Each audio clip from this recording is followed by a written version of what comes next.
casa. Todos los días, Pedro y Nora llevaban a los caballos junto con las ovejas a pastorear. Ambos eran muy deportistas y Pedro tenía mucha pasión por el fútbol. A sus 9 años jugaba en la selección de juveniles de Huancavelica y en su colegio destacaba por su habilidad de llevarse a quien se pusiera en su camino. Era un niño muy talentoso para el deporte y todos los días pensaba siempre ser mejor. Un día, el papá de Pedro compró un caballo hermoso y Pedro le pidió permiso para montarlo. Nora y Pedro se fueron a cabalgar, cuando de pronto el caballo de Pedro comenzó a ponerse muy nervioso. Pedro intentó calmarlo, pero el caballo nada, no obedecía. Intentó una vez, 2 veces y tampoco. De pronto, Nora observó que el caballo de su hermano paró en seco y Pedro salió volando por los aires. Ella gritó su nombre mientras arrancaba a todo galope al encuentro de Pedro. Cuando llegó a verlo, Pedro estaba tendido sobre el pasto. Nora bajó del caballo y se acercó a él. Le preguntó: «Pedro, ¿estás bien?». Y él le respondió: «No puedo mover mi pierna». Nora buscó ayuda para trasladar a Pedro al pueblo. Ella y sus padres lo trasladaron al hospital, donde pudieron revisar qué es lo que había pasado con su cuerpo. Lo atendieron y lo operaron. Los resultados, sin embargo, no fueron los esperados debido a que Pedro perdió fuerza y movimiento en la pierna herida. No podía volver a caminar. Cuando Pedro despertó de la operación, le comunicaron muy tristes la noticia. Pedro intentó ser fuerte, pero la noticia lo entristeció mucho. Él ya no podía volver a caminar como antes, ni a jugar fútbol, su mayor pasión. Nora y sus padres intentaron consolarlo, sin embargo, él sentía que a sus 9 años ya lo había perdido todo en la vida. Cuando salió del hospital, Pedro regresó al colegio, pero no podía volver a la cancha de fútbol. Solía mirar desde lejos y observar cómo sus amigos se divertían. Fue creciendo y haciéndose cada vez más a la idea de que jamás volvería a jugar al fútbol, su mayor pasión. Todos los días Pedro se sentía muy triste y muy enojado, hasta que un día el padre de Pedro, viéndolo tan triste, lo llevó a conversar con el entrenador de fútbol del equipo de Huancavelica. Pedro aceptó. El entrenador y él conversaron largo rato y Pedro pudo observar cómo el entrenador realizaba y ejercía su pasión por el fútbol sin necesidad de ser un jugador. A Pedro se le ocurrió una gran idea. Salió de esa reunión motivado con un nuevo pensamiento. Él sentía que podía hacerle frente a la dificultad que le había tocado y aún así cumplir su sueño de vivir su pasión. Las cosas cambiaron para Pedro. Fue al colegio con más energía, compartía con sus amigos y tenía un objetivo en mente: volverse entrenador de fútbol. Hoy, Pedro es entrenador y tiene una academia de fútbol y un centro de entrenamiento para chicos con discapacidad. Hola, hola, bienvenidas y bienvenidos a Aprendo en Casa, una iniciativa del Ministerio de Educación. Soy Paola Moreno y este programa está dirigido a las niñas y niños de 1er y 2º grado de primaria. Si deseas pasar la voz a algún familiar para que vea el programa contigo, no dudes en hacerlo. Recuerda que aprender juntos siempre es más divertido. Hace unos minutos hemos observado de nuevo la historia de Pedro. ¿Recuerdan de qué nos hablaba la historia de Pedro? ¡Sí! Así es. La historia de Pedro nos hablaba de la resiliencia y la importancia de seguir con nuestros objetivos a pesar de las dificultades. El día de hoy continuaremos aprendiendo sobre cómo construir un país mejor.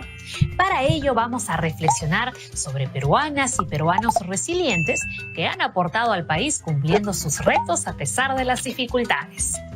¿Ustedes conocen al profesor Juan Cadillo? Él es un profesor que vive en la región de Ancash y trabaja en el aula de innovación. Él ha ganado más de 10 premios y es muy reconocido por todo lo que ha hecho por el Perú y el mundo, ganando el concurso nacional Maestro que deja huella. ¿Quieren conocerlo? ¡Vamos a ver! Este galardonado maestro podría enseñar en los mejores colegios del país, pero el amor hacia sus alumnos del Colegio Jesús Nazareno en Huaraz ha podido más. Lleva 13 años en esa escuela enclavada en la cordillera y de ahí no se quiere mover, porque ahí están sus alumnos, es decir, sus hijos, su familia, su vida. Antes de enseñar en el Colegio Jesús Nazareno, estuvo en la Escuela Rural Carlos Alberto Izaguirre. Ahí entendió la necesidad de generar un cambio en los más pequeños. Era un colegio para aproximadamente 30 estudiantes quechohablantes y teníamos la oportunidad de efectivamente desarrollar diferentes estrategias alternativas, porque no teníamos electricidad, tampoco no teníamos agua. Entonces fuimos en realidad mejorando la infraestructura escolar a lo largo también del tiempo. Una vez que fui nombrado, porque ocupé el primer puesto dentro de mi promoción, me enfrenté a la realidad de que la teoría no necesariamente funciona con los estudiantes. Entonces empezamos a ver alternativas como contar con palitos, con piedritas, conseguir chapitas, pintar las chapitas, todo lo tradicional que hace un maestro. Pero a lo largo de este trabajo nos parecía que los estudiantes no aprendían, porque cada vez que terminaba el viernes y regresaban los lunes, en realidad parecía que los niños no habían captado las lecciones de la semana anterior. Esto me frustraba mucho, incluso llegaba llorando a mi casa, ¿no? Porque era un aspecto que yo no entendía, porque si estaba haciendo todo el esfuerzo posible de enseñarle a los estudiantes, ellos no captaban. El profesor Cadillo, en el afán de tener más herramientas como maestro, se hizo ingeniero de sistemas. Cuando íbamos proyectando las imágenes de lo que habían trabajado, ellos se daban cuenta de sus errores, de la forma en que movían los títeres, de la forma en que se expresaban, de los tiempos, de los momentos, de qué más cosas se debía hacer, y en función de poder explorar en el 2010, 2011 estos elementos, es que creé un conjunto de videojuegos. Uno, por ejemplo, un cambiador de ropa virtual, un piano virtual, pequeños elementos para mover objetos, pintar, tipo un paint. Todo esto tenía un sentido de que desarrollar la actividad kinestésica de los estudiantes, poder manipular diferentes elementos en el aire. Fuimos trabajando con la lógica de que no solo el profesor tiene que crear un videojuego, sino también los propios chicos, en función ya de mi conocimiento, de lo poco que conocía sobre crear videojuegos, empecé a llevarlos a los niños a la posibilidad de crear sus propios videojuegos. ¡Wow! ¿Qué pasó con el profesor Juan? ¿Cuál ha sido su dificultad? El profesor Juan tenía la seguridad que estaba trabajando muy bien con sus estudiantes. Sin embargo, el resultado de los aprendizajes le demostraba que algo no iba bien. ¿Qué hizo entonces el profesor Juan? Él buscó nuevas propuestas. Por ello estudió Ingeniería de Sistemas y unió esta carrera a su trabajo como profesor. De esta forma, juntó la tecnología con su vocación en las aulas. El resultado, sus clases cambiaron totalmente. Se volvieron divertidas, creativas y mucho más entretenidas. Entonces creó un grupo de videojuegos para sus niñas y niños estudiantes. Estos juegos eran el cambiador de ropa virtual, el piano virtual, los elementos para mover objetos y la creación de cuentacuentos. A través de una cámara web y una computadora, todos sus alumnos han aprendido a tocar el piano, pintar hermosos lienzos e incluso jugar ping-pong. ¿Pueden creerlo? Y esto no es todo. Sus estudiantes también aprendieron a crear sus propios videojuegos. ¡Asu! Esto sí que es increíble. Por ello, las chicas y los chicos del Colegio Jesús de Nazareno de Ancash jamás se distraen y cada vez se interesan mucho más en sus cursos. El profesor Juan usa la tecnología para enseñar a sus estudiantes y de esta manera construir un país mejor. ¿Queremos nosotras y nosotros un país mejor? ¿A qué otras personas conocen que hayan luchado contra las adversidades para ayudar a nuestro país? Vamos a pensarlo por unos minutos y volvemos después de la pausa para compartir nuestras respuestas. ¡No se muevan!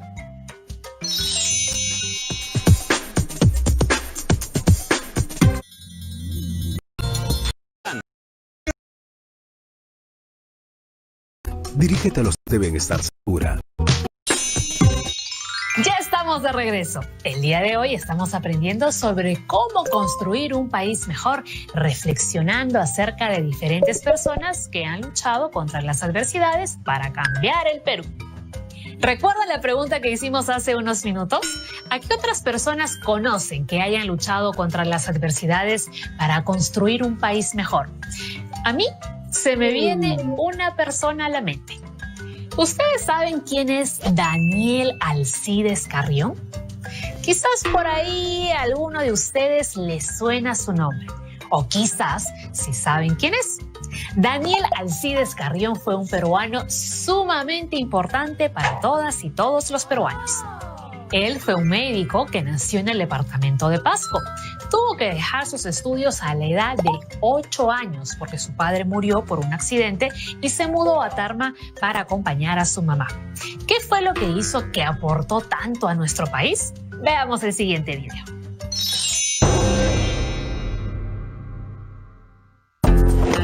Daniel Alcides Carrión nació en 1857 en Cerro de Pasco, considerada una de las ciudades más altas de América.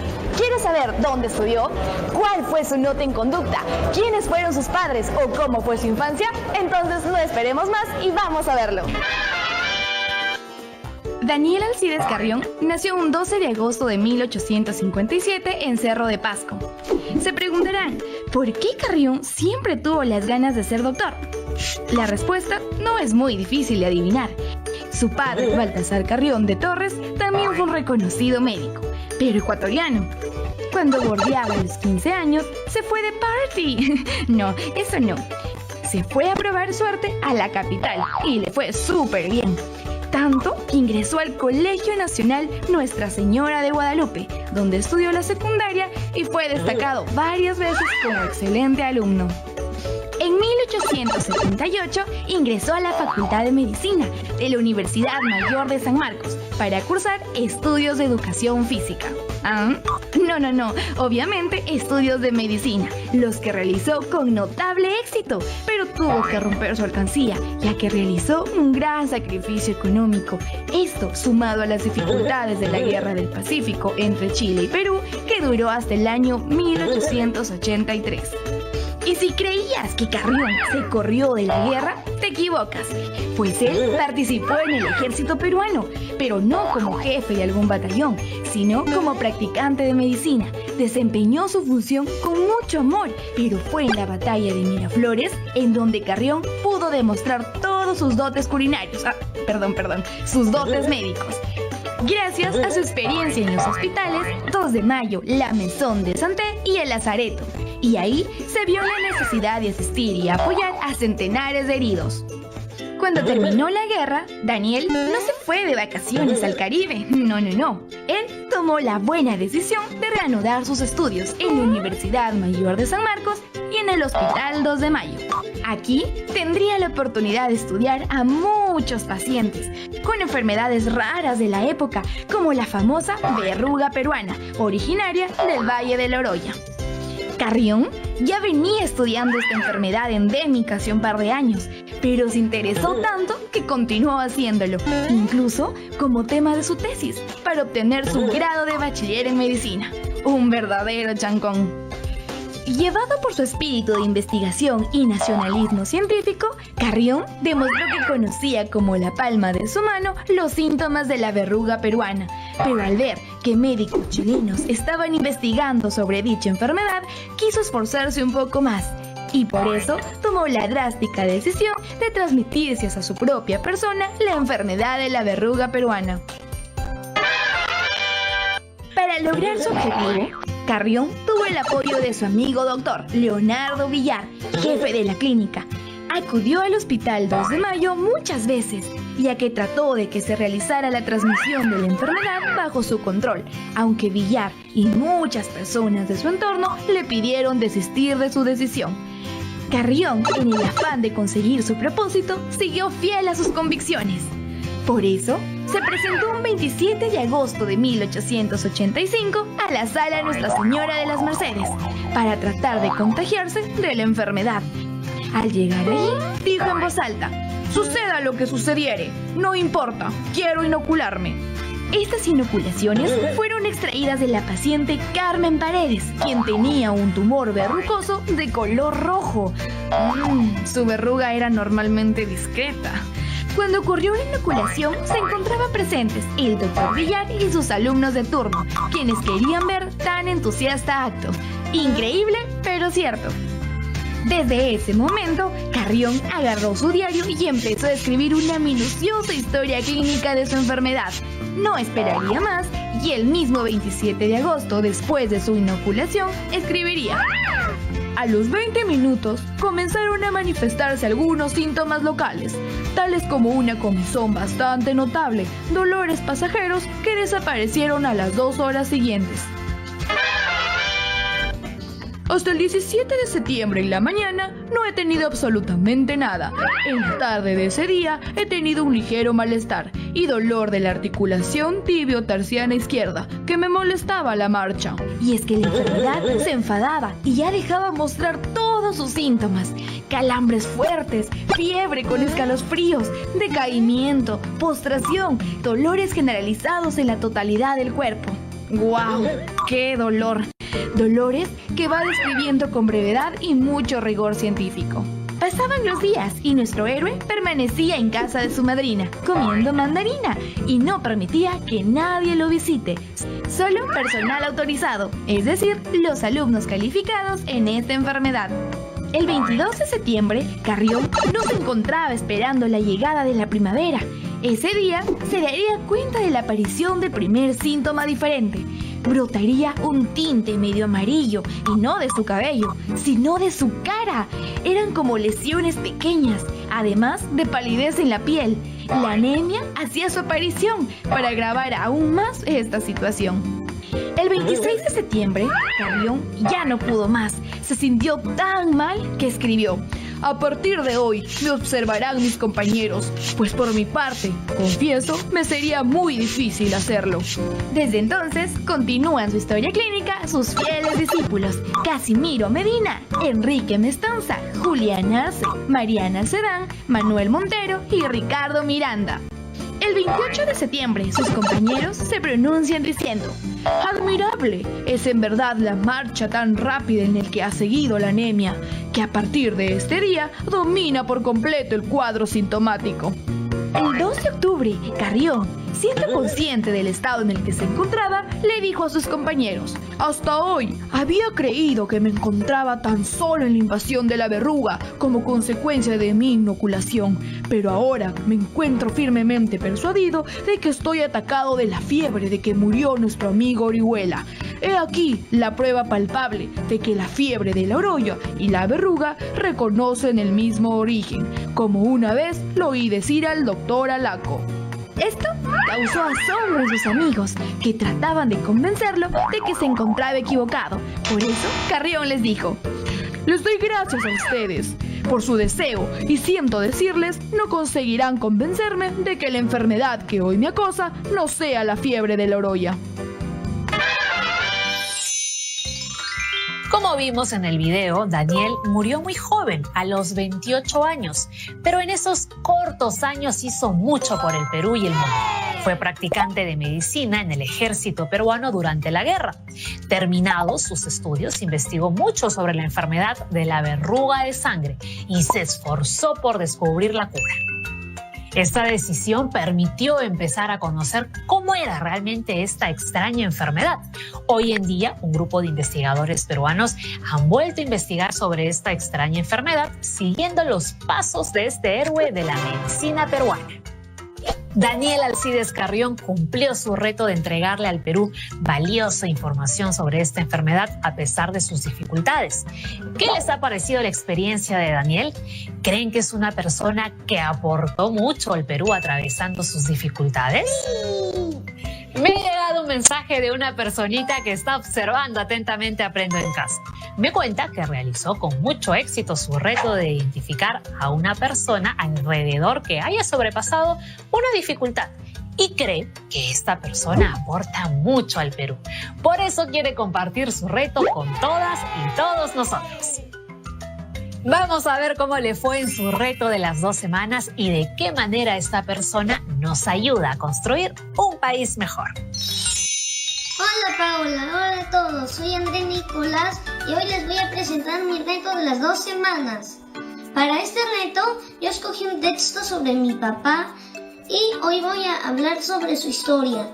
Él logró alcanzar su sueño de ser parte de la Fuerza Aérea atravesando sus dificultades. Mi papá cuando terminó el colegio postuló a la Fuerza Aérea. Él tuvo que hacer muchos exámenes, entonces fue muy bien hasta que en el último falló. Mi papá se puso muy triste, pero mi abuelo lo animó diciéndole que estudió otra carrera. Entonces mi papá eligió la odontología. En la universidad conoció a mi mamá y se hicieron novios. ¡Yeah! Luego de varios años, mi papá conoció a un coronel que también era odontólogo. Entonces, mi papá le contó su sueño. Y el coronel le dijo que si ese era su sueño, lo intentara una vez más. Fue así que mi mamá apoyó a mi papá a alcanzar su sueño. Y entonces mi papá ahorró y volvió a presentarse al examen. ¡Y aprobó! Entonces mi papá entró a los 26 años a la Fuerza Aérea y pasó por mucho tiempo en Pucallpa y Talara.